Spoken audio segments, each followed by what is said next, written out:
Nous avons vu il y a 2 semaines, le dimanche passé je n'étais pas là, combien le rapport à la vérité était important dans la foi chrétienne, étant donné que pour le Christ, la vérité est la révélation de son Père, Dieu, au travers de sa personne, et que la parole écrite, la Bible, avait la même valeur d'autorité, celle-ci étant l'expression même de son être, nous avons l'habitude d'appeler en théologie, l'immanence de la parole de Dieu. Nous avons également vu la situation de l'homme de la rue concernant la vérité au travers du tableau saisissant que Paul en fait dans le chapitre 1 de son épître aux chrétiens de Rome. En 2 mots, je vous résume, pardon Paul. L'homme étouffe la vérité révélée et n'interprète donc pas correctement la révélation naturelle que Dieu fait de lui-même au travers de la création. Et ce même si sa conscience peut être parfois éclairée. Le grand réformateur Jean Calvin l'exprimait de cette manière. Dans la nature de l'homme, quelque perverse et abattardie qu'elle soit, il y a encore quelques flammes, mais cette clarté est marquée par une telle couche d'ignorance qu'elle ne peut montrer son efficacité. Autrement dit, les êtres humains déforment, étouffent et nient la révélation naturelle de Dieu. Et de là la nécessité de les confronter à la parole de Dieu incarné, le Christ, et à son évangile, la bonne nouvelle de la réconciliation avec Dieu au travers de l'œuvre qu'il a accomplie. Ça, c'était pour le résumé. Alors, j'aimerais que nous réfléchissions maintenant sur le rapport que nous entretenons avec la vérité à un niveau personnel. Pour le dire autrement, qu'est-ce qui nous empêche d'entendre la vérité et dès lors de la vivre et d'en vivre ? Qu'est-ce qui nous empêche d'être pleinement authentiques ? Alors, pour tenter de répondre à cette question, j'aimerais prendre un texte se trouvant dans l'évangile de Jean, dans le chapitre 7 de cet évangile. En fait, je vais prendre 2 textes dans ce chapitre qui sont un peu distanciés. Donc, vous n'aurez pas droit au milieu du chapitre, mais au début du chapitre et à la fin, pour le dire autrement. Évangile de Jean. Après cela, Jésus continua de parcourir la Galilée. Il ne voulait pas séjourner en Judée, car les Juifs cherchaient à le faire mourir. Or, la fête juive des Tentes était proche. Ses frères lui dirent, les frères de Jésus donc, pars d'ici et va en Judée, afin que tes disciples voient aussi ce que tu fais. Personne n'agit en secret s'il cherche à être connu. Puisque tu fais ce genre de choses, donc des miracles, etc., montre-toi au monde. En effet, ses frères non plus ne croyaient pas en lui. Jésus leur dit, le moment n'est pas encore venu pour moi, tandis que pour vous, c'est toujours le bon moment. Le monde ne peut pas vous détester, tandis que moi, il me déteste parce que je témoigne à son sujet que sa manière d'agir est mauvaise. Montez donc à cette fête. Quant à moi, je n'y monte pas encore parce que le moment n'est pas encore arrivé pour moi. Après leur avoir dit cela, il resta en Galilée, et lorsque ses frères furent montés à la fête, il y monta aussi lui-même, non pas en se montrant, mais comme en secret. Et puis plus loin, toujours dans ce chapitre 7 de l'évangile de Jean, quelques habitants de Jérusalem disaient, n'est-ce pas, en parlant de Jésus, n'est-ce pas celui qu'il cherche à faire mourir ?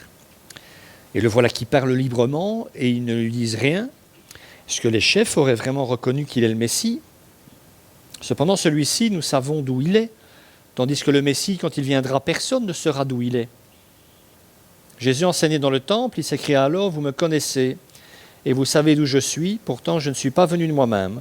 Au contraire, celui qui m'a envoyé est vrai, et vous ne le connaissez pas. Pour ma part, je le connais, car je viens d'auprès de lui, et c'est lui qui m'a envoyé. Il cherchait donc à l'arrêter, mais personne ne mit la main sur lui, parce que son heure n'était pas encore venue. Beaucoup parmi la foule crurent en lui, et ils disaient, le Messie, quand il viendra, fera-t-il plus de signes miraculeux que n'en fait celui-ci ? Les pharisiens entendirent la foule murmurer ces propos à son sujet. Alors les chefs des prêtres et les pharisiens envoyèrent des gardes pour l'arrêter.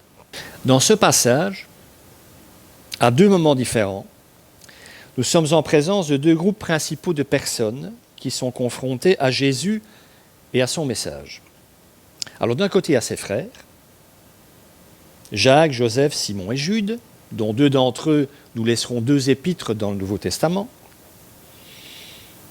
Et de l'autre côté, les responsables religieux. Deux groupes donc. Deux groupes et deux attitudes différentes vis-à-vis de Jésus.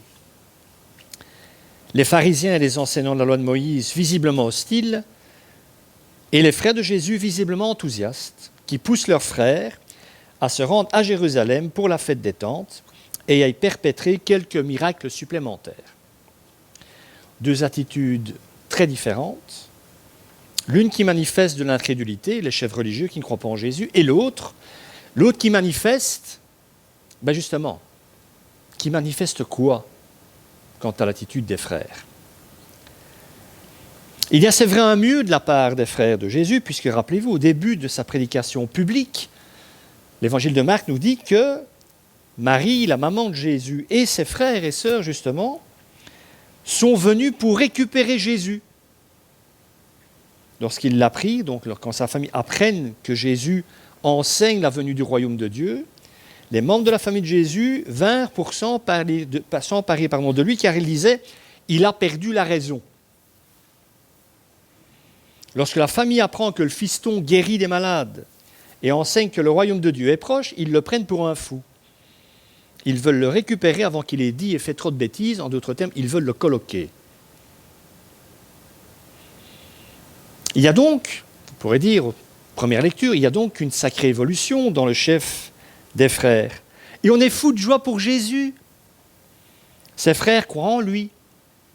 Il le pousse à manifester sa messianité auprès du peuple à Jérusalem lors d'une des plus grandes fêtes juives. Que c'est beau, la famille, hein? En fait, pas tant que ça. On déchante assez vite et l'on s'interroge lorsqu'on lit ce que Jésus dit. Le moment n'est pas encore venu pour moi, tandis que pour vous, c'est toujours le bon moment. Le monde ne peut pas vous détester, tandis que moi, il me déteste parce que je témoigne à son sujet que sa manière d'agir est mauvaise. Le monde, qui je le rappelle, signifie le système de pensée et d'action qui est opposé à la pensée de Dieu. Ce monde est ennemi de Dieu, donc de Christ, car celui-ci est venu dans le monde pour dire la vérité de Dieu et dire aux hommes perdus dans ce système quelle est leur véritable situation, à savoir justement qu'ils sont perdus sans espérance et sans Dieu dans ce monde. Ce diagnostic, vous êtes perdus, est terrible, mais il est absolument nécessaire. Parce que les hommes s'illusionnent sur leur compte et sur leur situation, et les frères de Jésus s'illusionnent sur leur compte et sur leur situation. Parce que les frères de Jésus sont encore du monde, mes amis. C'est ce que notre texte de l'évangile de Jean semble nous dire. Ils se pensent dans une certaine position, ils sont quand même les frères de Jésus, mais en fait Jésus leur dit qu'ils sont du monde. Car s'ils faisaient partie du royaume de Dieu, le monde les détesterait, comme il déteste Jésus, parce que le monde est dans les ténèbres et que Jésus est la lumière qui vient dans le monde.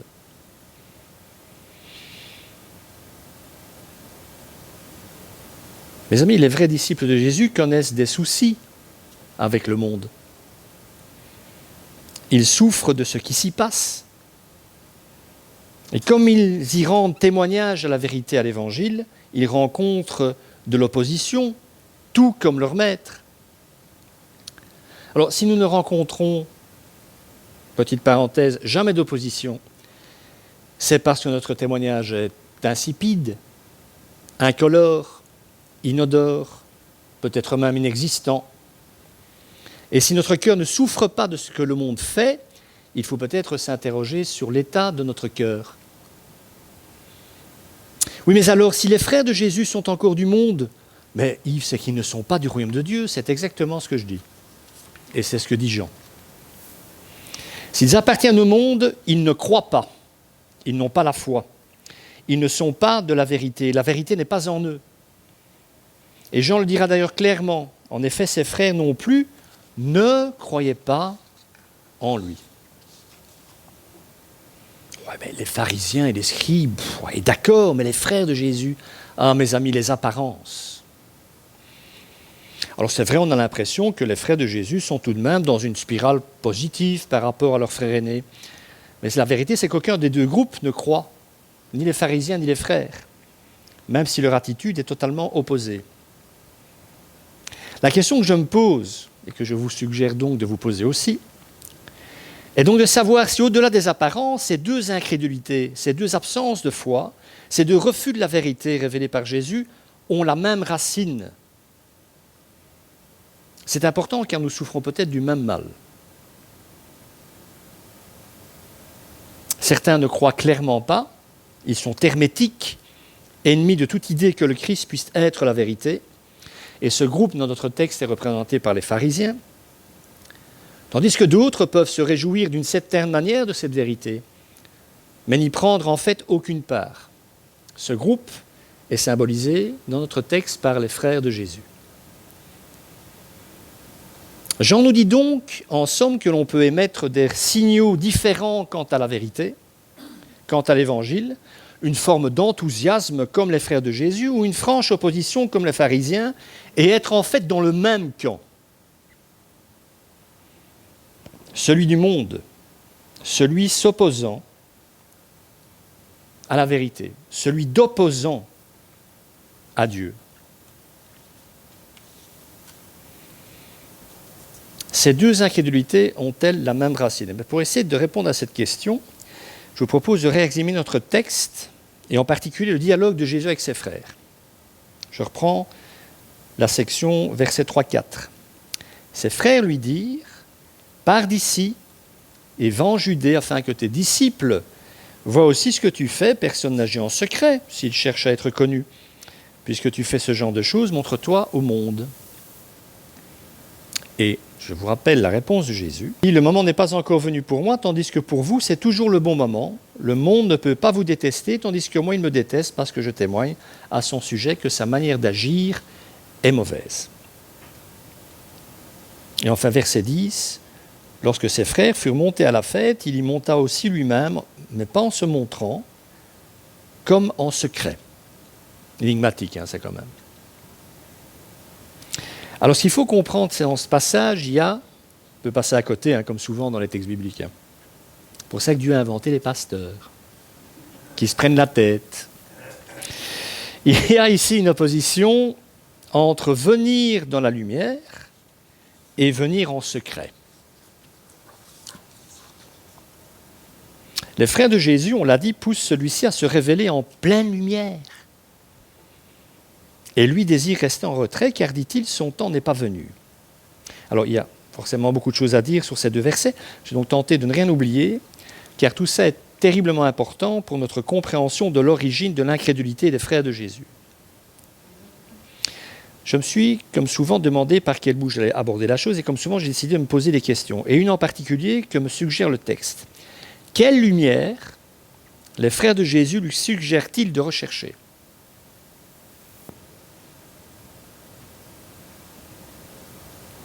Réponse, la lumière que l'on reçoit du monde lorsque l'on cherche à être connu.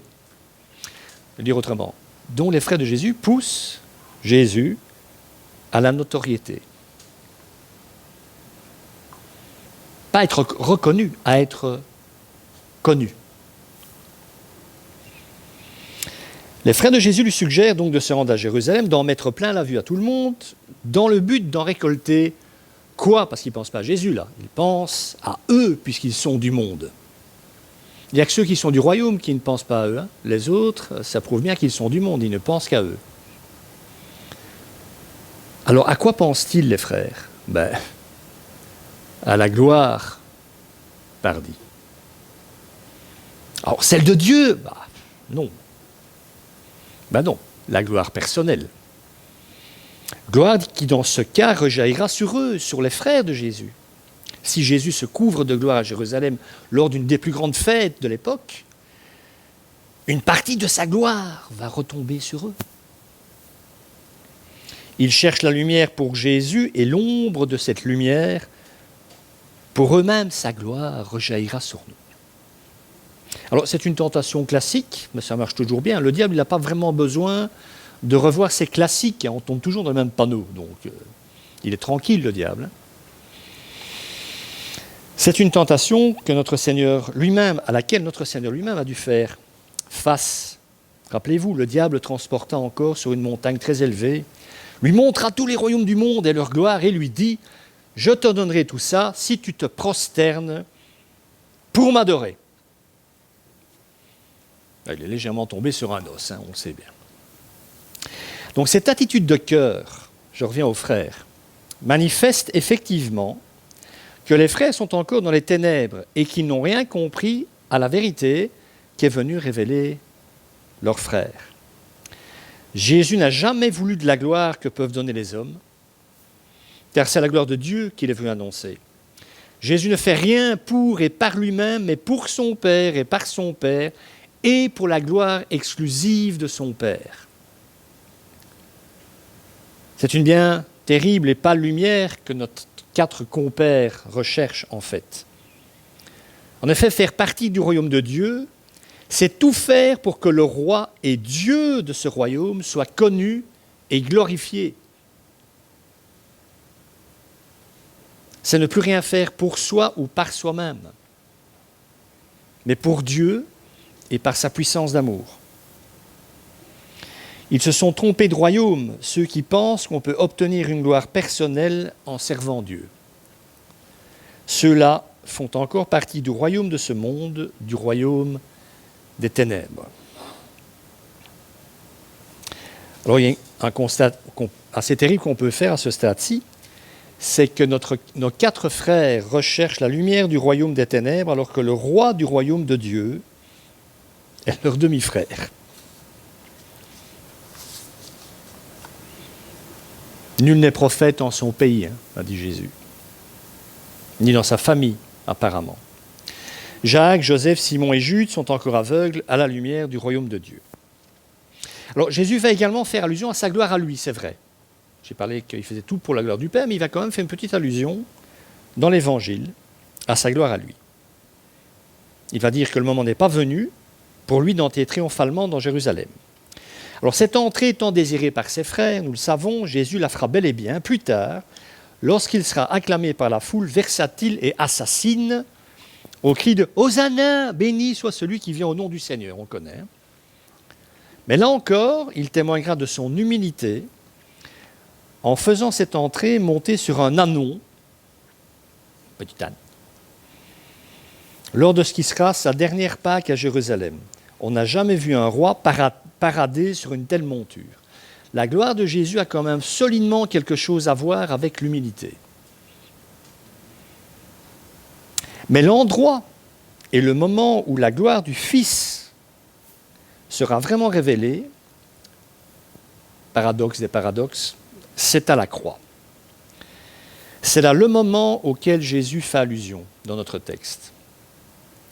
Jésus est venu pour nous montrer le Père tel qu'il est, et la vérité dans toute sa resplendissante lumière est que Dieu est humble, que Dieu est amour.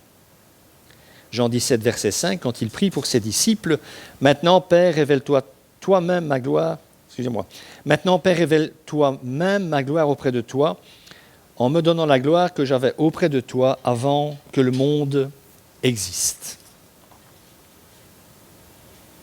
Les termes par lesquels Jésus désigne cette gloire qu'il redemande à son Père, parce qu'il l'a possédée précédemment, renferment une révélation sur sa personne, sur sa préexistence, sur l'état divin où il va rentrer après sa résurrection. S'il demande à son Père de lui rendre sa gloire passée, c'est que cette gloire préexistait avant son incarnation. C'est que de toute éternité, il était Dieu, avec le Père. Cette gloire, il l'avait, la possédait auprès de Dieu avant que le monde fût. Il participait complètement aux perfections divines et à la beauté du ciel. L'apôtre Paul caractérisera cet état en disant qu'il était en forme de Dieu, que Jésus était en forme de Dieu avant l'incarnation. Et notre évangéliste nous le révèle également dès les premiers mots de son évangile. Au commencement était la parole était avec Dieu, et la parole était Dieu. Nous savons que la parole, c'est le Christ. Cette gloire qu'il possédait, Jésus s'en était dépouillé par son incarnation en prenant la forme d'un serviteur. Et maintenant, il demande à Dieu de lui en rendre pleine possession. Et nous savons comment il a été exaucé en mourant sur la croix, parce que c'était ça le chemin. C'est par le chemin de croix que le Christ retrouve le chemin de sa gloire originelle, et il couvre de celle-ci tous ceux qui croient en lui et qui sont prêts à le suivre sur ce même chemin, celui de la gloire de Dieu.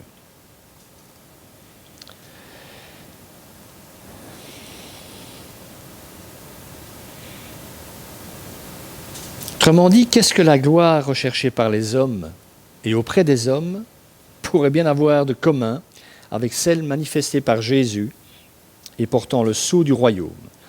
La réponse est simple, rien, absolument rien. Et c'est bien pour cela que Jean dit des frères de Jésus, ses frères non plus ne croyaient pas en lui. Le problème des frères de Jésus, c'est qu'ils recherchaient leur gloire à eux au travers de celle potentielle de leurs frères. Alors, quant aux pharisiens et autres docteurs de la loi de Moïse, ils ne recherchaient ni ne puisaient leur gloriole personnelle au ministère de Jésus. Ça, c'est clair, c'est pas Jésus qui alimentait leur source. Ils la tiraient de la loi de Moïse. Ils se vantaient et se gargarisaient de la connaître et de la défendre alors qu'ils ne la mettaient jamais en pratique. Ce qui aurait été, par contre, la bonne manière de rendre gloire à Dieu au travers de leur vie.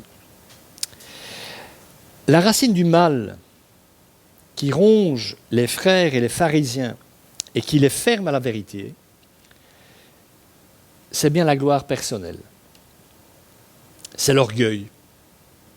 C'est l'ego. C'est notre ego qu'il faut combattre.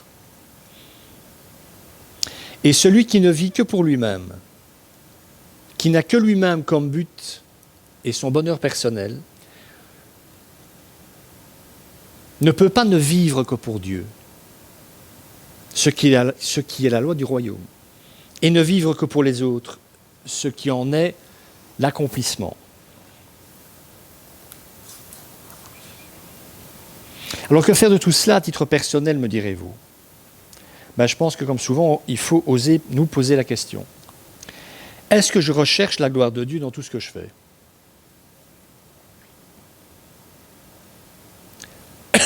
Alors, même dans ce que je fais pour l'Église.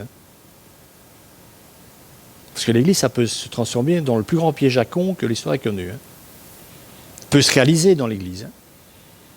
On peut faire des choses pour Dieu, mais en fait, en les faisant pour soi. Qui est au centre de mes préoccupations? Qui me prend, ou qu'est-ce qui me prend le plus de temps? Moi et mon royaume, ou Dieu et le sien? Ce sont des questions qu'il faut se poser régulièrement, si on ne veut pas se leurrer soi-même, sur son propre état.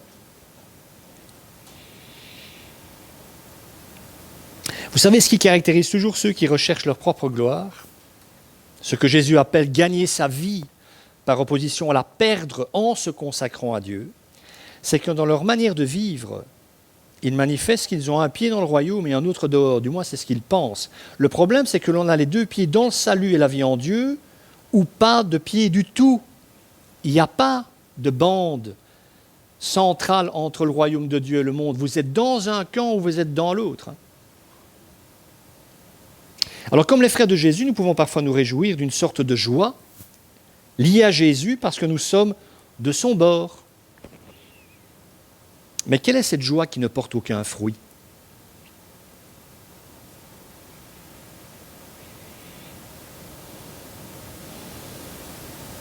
Ne pas comprendre que notre volonté et notre libre arbitre sont constamment attaqués par notre tendance à ne penser qu'à nous et à faire comme on veut, est la raison pour laquelle le royaume de Dieu n'a pas encore été établi définitivement sur cette terre.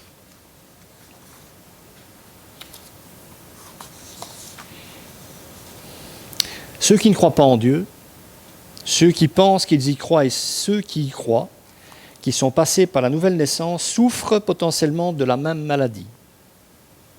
Pour les premiers, ceux qui ne croient pas, cela peut empêcher ou retarder leur rencontre avec Dieu. Pour les deuxièmes, ceux qui pensent avoir la foi, cela les garde dans l'illusion qu'ils sont du royaume, comme les frères de Jésus, alors qu'ils n'en sont pas. Et enfin, pour les troisièmes, ceux qui sont passés par la nouvelle naissance, qui sont vraiment chrétiens, ne penser qu'à soi les empêche de vivre une vie digne de leur appel, digne de leur Seigneur. Vous savez, la notion de sacrifice. La conception qu'a l'homme du bonheur impliquera toujours que c'est à lui de le construire. Si cet homme est chrétien, ça ne changera malheureusement la plupart du temps rien du tout.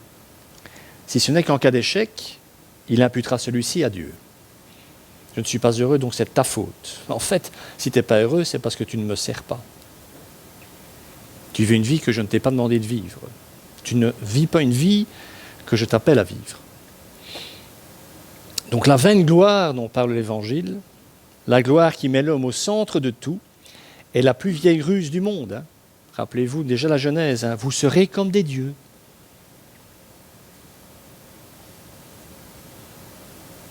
Et sur ce coup-là, le diable a dit juste, nous sommes devenus nos propres dieux. Les dieux de nos vies étriquées, recherchant la gloire, le bonheur, l'amour et ne trouvant que l'abrutissement, l'illusion, le vide, la solitude et la mort. Alors j'aimerais terminer par un verset de l'épître de Paul aux Éphésiens, qui est bien un rapport, je pense, avec ce que nous avons vu aujourd'hui. Éphésiens 5. Alors, ça doit nous encourager, me semble-t-il, parce qu'il s'adresse à des chrétiens. Et je précise encore, pour l'anecdote, même si ce n'en est pas une, c'est que l'église d'Éphèse, à l'époque, c'est The Big Église. C'est un truc qui dépote. Éphèse, ce n'est pas une petite église. Éphèse, ça envoie du lourd, comme on dit. En termes d'évangélisation, ouais, ils sont à fond, les mecs. Relisez là, ce que Jésus leur dit dans l'Apocalypse, c'est édifiant. C'est à cette église qui dépote et qui en fait un maximum qu'il dit « Réveille-toi, toi qui dors, relève-toi d'entre les morts et Christ t'éclairera. » Faites donc bien attention à la façon dont vous vous conduisez, ne vous comportez pas comme des fous, mais comme des sages. Autrement dit, menez la vie que Dieu vous appelle à mener. Ne vous leurrez pas vous-même. Si vous ne menez pas cette vie-là, vous n'êtes pas dans le royaume. Je vais maintenant, pour terminer, vous relire ce qu'il y a sur le site internet de l'Église à la notion d'authentique. Parce que dans les intentions, moi je trouve ça magnifique, on avait réfléchi à l'époque là-dessus, être authentique. Alors pratiquement, moi je pense que si on devait faire un diagramme de l'Église aujourd'hui, tout le monde serait connecté à moi. Mais vous n'êtes pas connectés les uns aux autres. Moi j'ai des rapports avec tout le monde, mais vous n'avez pas des rapports avec vous, entre vous. On a un souci. D'accord ? On a un solide souci. Les intentions, c'est bien, mais on s'en fout. Si la grâce est toujours première dans la pensée et la pratique de Jésus,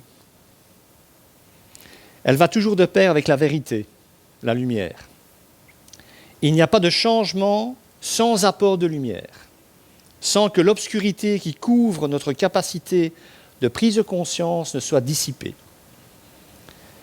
Cette lumière, c'est le Christ en ce qu'il révèle la nature de Dieu, étant Dieu incarné, nous le croyons profondément. Mais aussi l'entièreté de la Bible, qui pour nous est la parole de Dieu et que Christ est venu accomplir. Dans les évangiles, Jésus dit toujours à son interlocuteur ce qui ne va pas dans sa vie. Il ne fait jamais l'économie de la vérité. Et ce quelque chose qui, à la base, ne va pas, c'est soit l'absence totale de Dieu, soit une vie au rabais avec un Dieu dans le placard. Car Jésus sait que la grâce sans la vérité débouche sur la complaisance et l'aveuglement, tandis que la vérité sans la grâce produit le jugement et la mort. Encore faut-il ajouter que seul l'amour donne un droit de regard sur la vie de l'autre et que si l'on n'est pas dans l'amour, on apportera le jugement, mais pas la lumière. Mais dire tout de la grâce et jamais rien de la vérité, c'est en quelque sorte pousser quelqu'un du 10e étage en lui disant qu'on l'aime. L'authenticité est à ce prix, la vie est à ce prix. Ça se trouve sur le site internet de l'Église. Ça. Alors terminons par une note d'optimiste. et je prends un verset dans le livre des Actes des Apôtres. On se situe avant la Pentecôte, là. Donc c'est après la résurrection et après l'ascension du Seigneur. Il est retourné à la droite de son Père. Tous persévéraient d'un commun accord dans la prière avec les femmes, avec Marie, la mère de Jésus, et avec les frères de Jésus. Il semble qu'au final, parce qu'on le sait, hein, tous les frères de Jésus aient fini par croire en lui.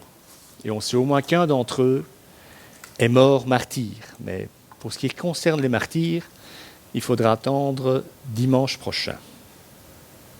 Amen.